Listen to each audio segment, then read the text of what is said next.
الله الرحمن الرحیم.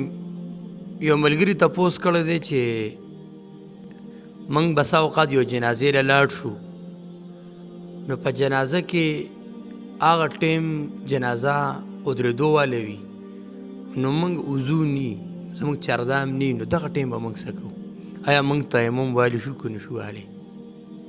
چې کوم میت یعنې د کور کسان دي، د مړي وارثان دي، د دې نه علاوه چې کوم کسان راشي جنازه تیاره وي او دغه ټیم کې اوبه هم وي، چونکې چې دې چردام کوي نو دنه جنازه فوت کیږي، نو په دغه ټیم کې د ورثو نه علاوه عام مسلمانانو ته دغه ټیم کې د تیمم اجازت شته، تیمم دی ووایي او جنازه کې د شرکت وکړي. از روی شریعت دا جایز دي. او چې کوم وارثان دي، وجه دا ده چې وارثان خو جنازې څارولی شي 15 منټه 10 منټه، او عام خلک خو نشي څارولی، نو وارثان به چردام کوي، وضو به کوي، بیا به جنازه کوي.